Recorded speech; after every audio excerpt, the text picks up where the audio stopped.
What's the next topic we talk about? Okay, that one time I learned how to write songs. Now we talk about some music. Let's talk about some music. This is a music channel. Let's talk about some music. I learned how to write music. Let me think about that for a second. I think writing music, and the reason why I put this as a subject matter, because of this text I got the other day from someone. So when I make music, I send the demos to certain people, certain demographics, just to hear their response to what I've created. And it's always a demo, because it's never, how they get it is never how it ends up. So, you know, whether good or bad, I just want to see what their reaction. And even though I let them listen to it, I take about 5 to 10% of what they say into consideration, because I truly make the music for myself, and it's very little that I care about in regards to the listener and it's a thin line.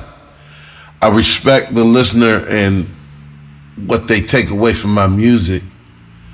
You know, it's subjective, and here's what I was thinking when I wrote it, and I hope you get that same feeling or evokes some kind of thought process to give you something, make you feel some kind of way towards my song. If I catered my songs to make you happy, then I'm not doing it for me anymore, because I'm trying to make you happy. I'm doing this because I want to make me happy. I got something to say, and saying it in this way is going to make me happy and feel good. Now, if you join me in that happiness and feeling good, or however I wanted you to feel when I was making this song, then so be it. But if you don't, that's even still a reaction and a feeling. Why didn't you feel it? Why didn't you like it? Why didn't you get the same feeling that everybody else got? It's still doing its job. Even if it's a negative reaction. Most people react negatively to anything new. Anything. Whether it's music or a new movie concept or a new piece of art that's not familiar. It's a new piece of art. Anything new, we reject it almost immediately, automatically. We almost immediately reject it, because we don't like shit new. We don't like change, none of that shit. And so I understand that. So knowing that, why am I going to subject myself to unnecessary ridicule about something that I didn't do for you in the first fucking place? I make music for me. I write movies for me. I write songs based on my experiences for me, because I know other people can, if I felt this way, I know other people have felt this way. Now, can I write it in a way that they are triggered to follow and go with me on this journey? I think I can. I've always been able to write stories. Since I was in kindergarten, first grade, I always wrote stories. I was always a creative writer. And so as I grew up and became a screenwriter, and then evolved into a comic, writing for a comic and becoming a comic myself, all that shit came naturally because I was a writer already. I was writing comedy. I was writing drama. I was writing parody. I was doing that shit already. And then I started writing poetry. That was just a natural progression into writing music and rhymes. And so writing was always natural. It always came natural to me. So, this text. The reason why I brought this up as a subject matter, because one of the people that I sent one of the songs to, a new song that I haven't played yet, he said, love the heartfelt lyrics. And it's the song called When We Were Kids. He said, love the heartfelt lyrics. Always amazed at how well you put life stories to a song. And that's my skill set. I tell stories, and I'm able to tell them in a fluent way, with musical accompaniment that is entertaining and people can understand it. And And you know what's funny is people doubt your musical prowess because it's not something that they're used to, but they accept you as a writer of, you know, maybe music, or excuse me, not music, but movies. You know, I'm an author too. Accept you, you know, as an author. Oh, that was a great book, blah, blah, blah. But, oh, now you're a rapper? You writing raps now? You can't, you know, all of a sudden, you can't do that. But you can do this other shit that got the same thing. It's the same thing. It's just writing. It's the same thing. Do I have the skill set to spit the writing, to spit those rhymes? You know, that's arguable. You debate that. But why is it so hard to believe that I could write rhymes if I could write movies and books? You know what I'm saying? We two things can exist at the same fucking time, and we have a hard time letting those things exist on the same plane. Because we for some reason, we hate to see people with talent exercise their talents. They got to pick one talent. I got to pick one talent. Prince didn't know how to just play one instrument. Prince didn't just do one thing. He didn't just sing. He played the instruments too. You know what I'm saying? He didn't just sing, play the instruments. He performed too. He didn't just do music. A motherfucker play basketball. So what if he wanted to go out for the NBA? Yeah, he was short, but so was Muggsy Bogues. And that nigga could dunk. You know what I'm saying? Like, people could do multiple things. Did you remember Michael Jordan played baseball? And from what I understood when I was younger, he was pretty good at it. Or was that Bo Jackson? Maybe Michael sucked. But Bo Jackson was pretty good at it. So Bo Jackson played football and baseball. And I think he was good at it. And I hope I'm talking about the right person. Bo knows. But, yeah, you know what I'm saying? Like, come on now. You know, people the reason why they hating on you be funny, and if they sit down and think about it, they being hypocritical. You know what I'm saying? Like Jamie Foxx. Jamie Foxx just didn't become a singer. He'd been singing as long as he was doing stand-up. One just paid the bills before the other. So now one is paying the bills. Why not have both of these things pay the bills? I can sing too. His mounting into the business is where I think he went wrong. I think his management was bad when he tried to come out with his first album, and so it did his mounting, his mounting into the business, so to speak. He didn't, you know, it's like double dutch, like getting on stage and telling that first joke. It's like double dutch. You got to catch that flow, that rhythm, boom, or you gonna, you know, or you not you. You can't skip a beat. You gotta be in tune, or you're gonna get hit in the face with that extension cord. You go that welt on your face. You know what I'm saying? Man. Yeah, how I write, and I'm thinking about it, whether it's music or a music video or a movie, I don't do it conventionally. And like the structure and how it's supposed to be written, I do that. But how the story comes about, I don't do it conventionally.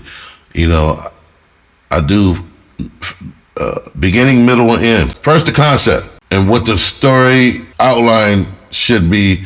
So I need to come up with a beginning, how I want it to start off, the middle, and how I want it to end.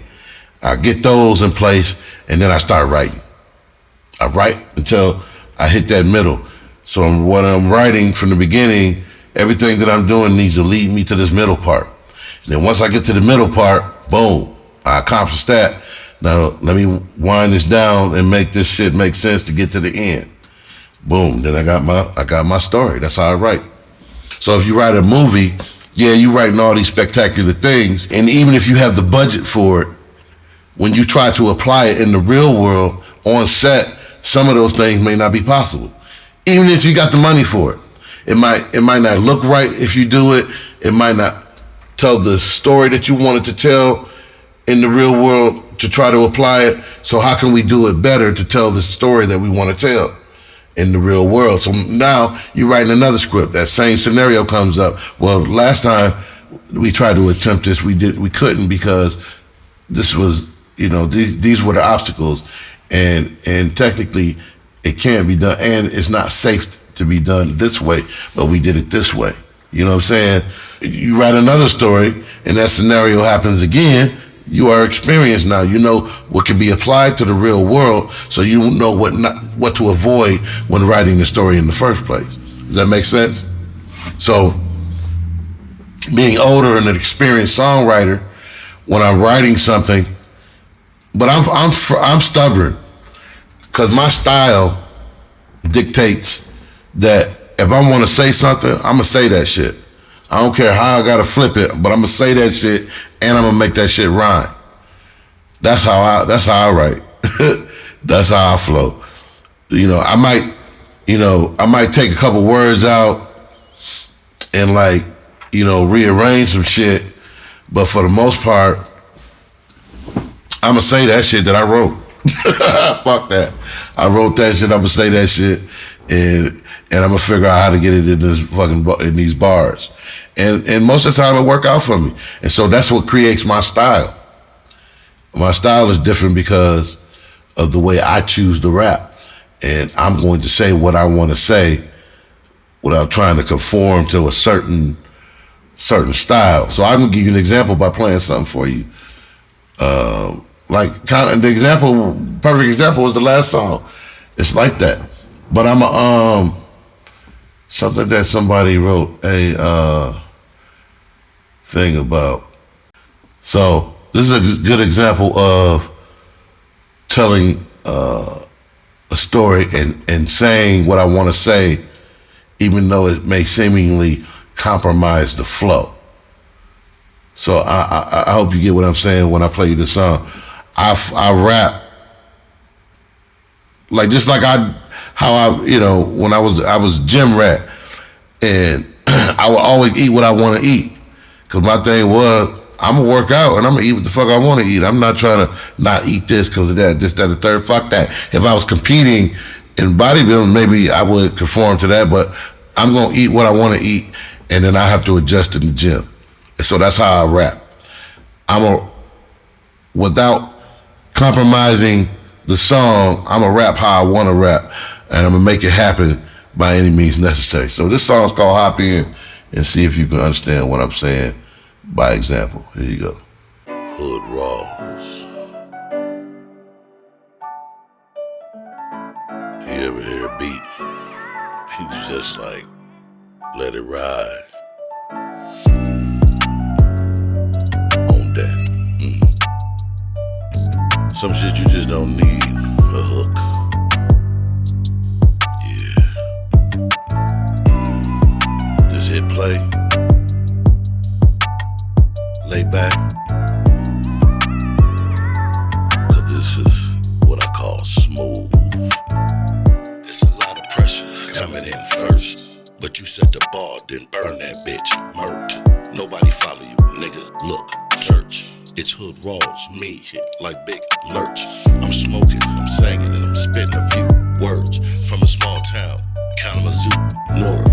Moved around a lot, broken homes, foster moms. To reach my age, nigga, it's a phenomenon. Study me, I'm not a commoner. I'm cultured, I've seen shit, I've been to Comic-Con. Step right up, come get this motivation. I'm like a parking ticket, you pay and no citation. I'm in rotation, next is world domination. Vexed is my attitude until we get reparations. This segregation is full of degradation. We did it and still we get hateration.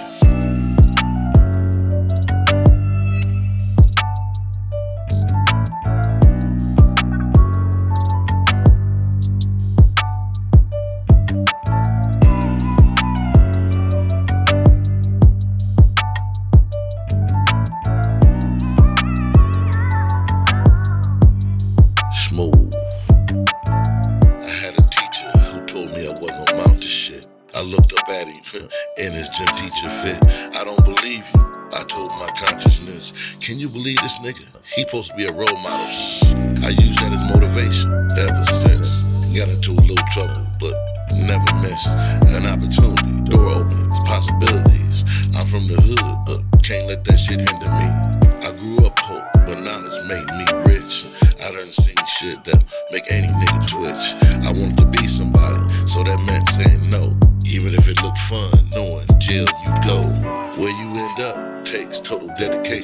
the dream, the idea, then comes manifestation. What the teacher said did hurt my feelings, but I used his words as fuel, like kindling.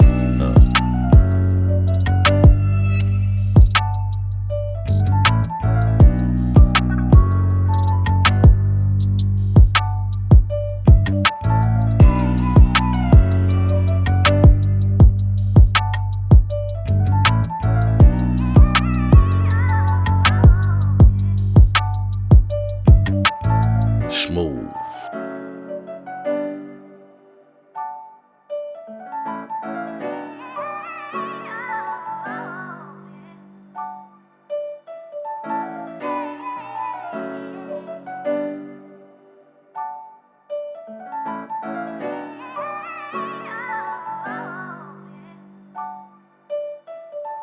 Smooth.